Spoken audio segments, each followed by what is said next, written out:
Hey, what's up, everybody? We are looking at every top 2022 NBA free agent's biggest question mark. Okay, so first up, we got Mitchell Robinson's limited offensive game. I mean, sure, but it doesn't make sense. If you're getting Mitchell Robinson, you're not getting him for offense. You're getting him for defense and rebounding. Big men having offensive games is kind of overrated in today's league. Like you needed that before when you have two 7-footers on the court at a time. So you need one of them to be able to score the ball. But now you don't need that. You don't need him to be able to shoot. You don't need him to get post ups. Vertical spacing is a thing. When the 2020 Lakers were dominating that regular season, it's because they had AD who would catch lobs. They had JaVale McGee. They had Dwight. So then the other team center, they can't step forward when someone drops into the paint because then it's an easy lob and it's going to be a dunk every time. Mitchell Robinson can be used in that same exact situation as long as he has a point guard who knows how to pass. So it's like you don't need somebody who can just get a post up and like take 5 power dribbles and do a little drop back fadeaway or something. You don't need that. You don't need him to do that. If you bring them in, you bring them in for defense. You bring them for rebounding.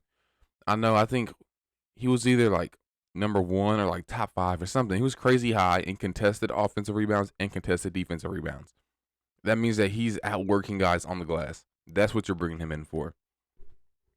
But yeah, I mean, you could definitely say it's some concern, but it's like I said, you're not gonna run stuff for him. You're not gonna be in like a tie game with 25 seconds on the clock and like run an isolation for Mitchell Robinson on a block. You're not doing that. You don't need to do that.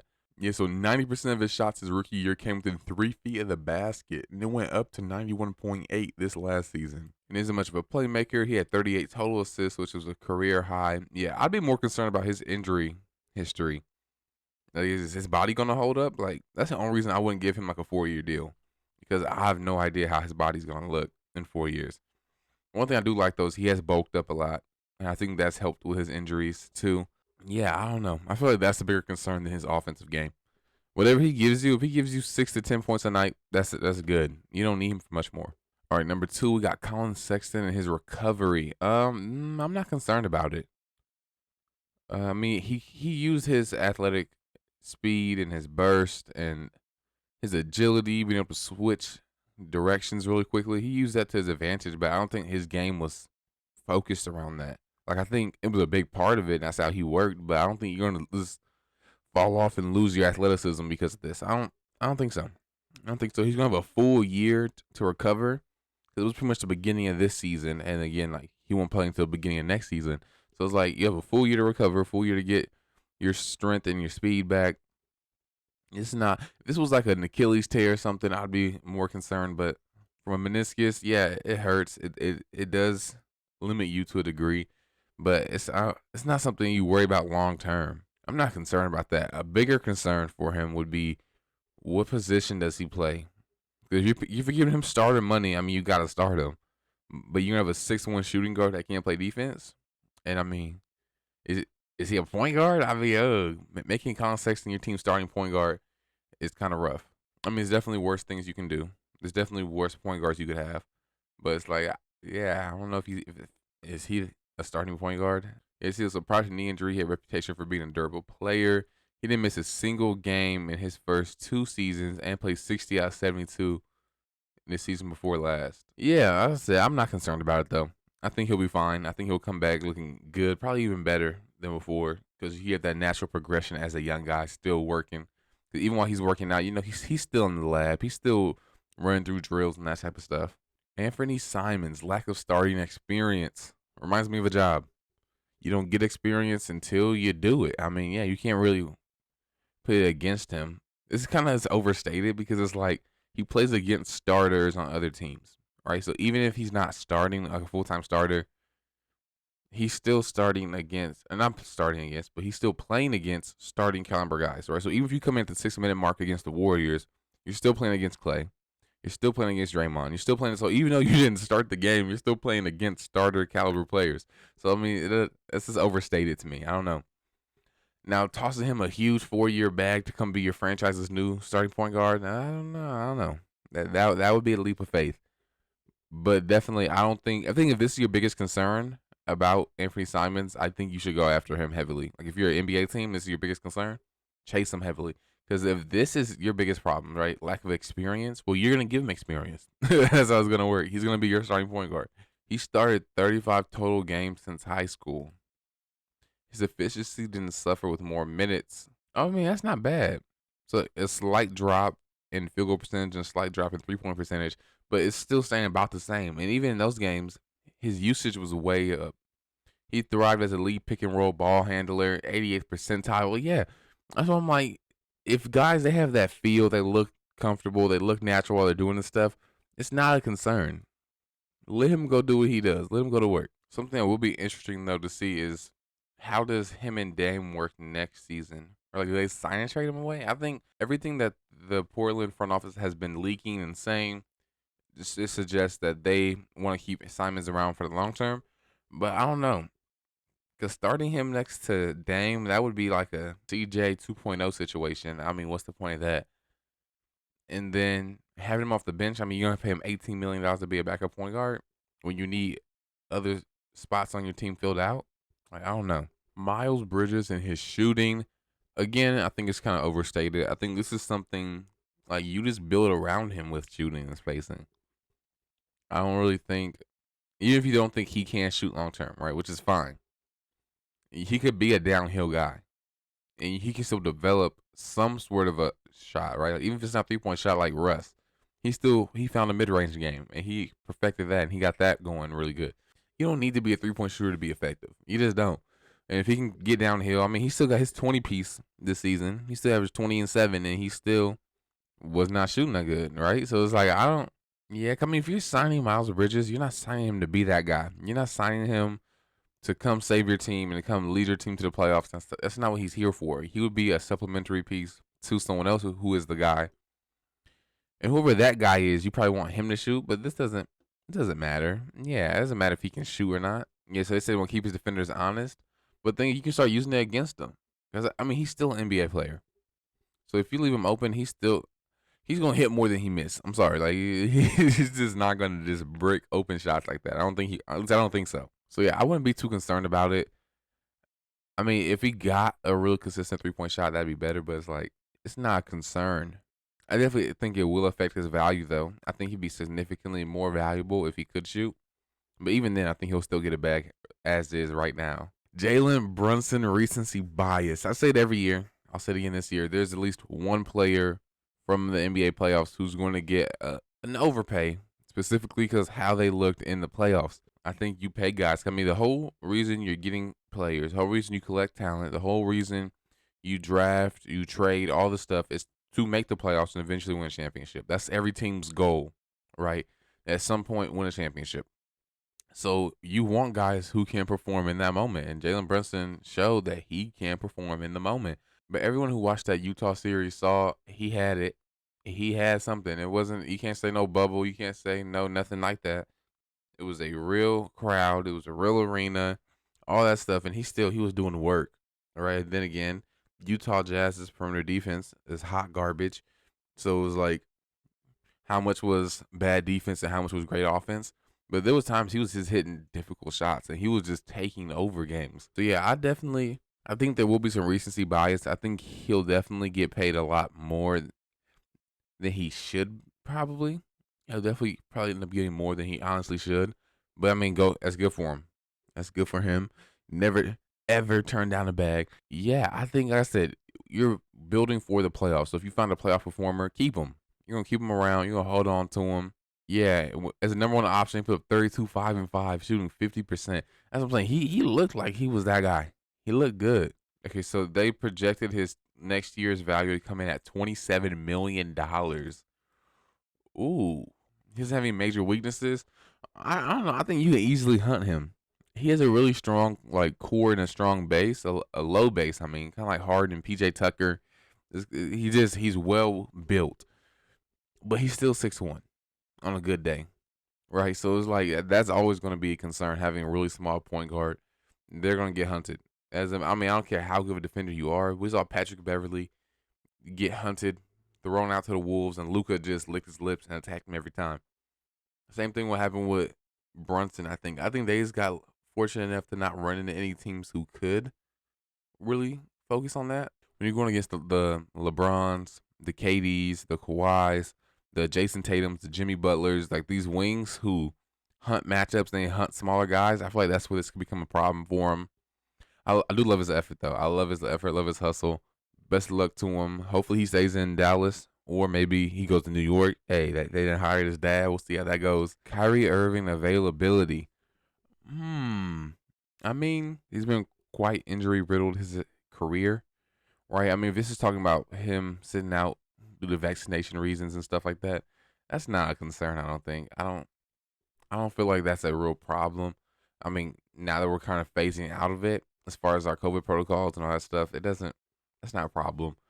But injury concerns that might be a problem. But I mean, he's a max guy. I mean, there's no question about that. I'm not maybe toss him a short term deal if you don't think he's that like committed long term to the game like this. I don't know. But I'm not concerned about his availability as much as other people are making this out. Like, I mean, we know what Kyrie can do. We know who Kyrie is. We know what his job is. If you give him a buy on your team, it's going to work out really, really well. I'm not sure, though. I do think he's out of Brooklyn, though. Ironically, I do think he's out of Brooklyn. I think they're going to try to change the culture. I don't know. I feel like getting rid of Kyrie, that's like the biggest culture changer. Not because of getting rid of Kyrie, but because you're showing guys like nobody's safe. Even if you're a star player, or we're changing our culture with or without you. So you feel me? So I feel like that would shake some people. I think that would be a really good move to make. Yeah, I wouldn't be concerned about his availability. That just no. I'm cool on that. Is Ayton's production worth a max contract? This is a really good question. The Suns have said no. Ayton and Ayton's management has said yes. I think he'll end up getting a max contract just off of like potential, what they think he could be, but right now, but definitely not off of just last year's performance, especially in the playoffs. He really came up short. It was kind of rough. It was rough watching him play at times due to how he plays and how much was it due to commitment. Like, this team doesn't value how you think you should be valued. I mean, I'd be upset if I think I'm a max contract guy and the team I play for doesn't want to pay me that.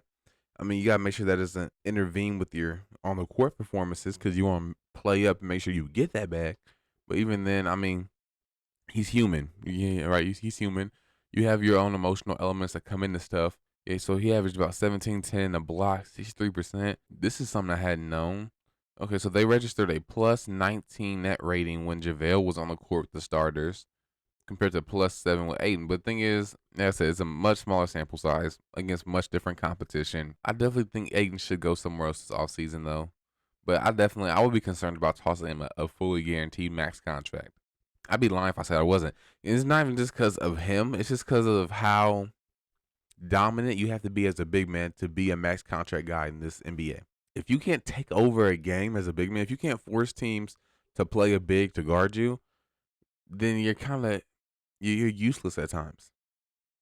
You just are. It's like Jokic is a very clear max contract guy because you have to match him with size, right? Unless you're the Warriors and you play small, you put Draymond on them, but they're like an asterisk. Now every team has a Draymond. In fact, no other team in the NBA has a Draymond.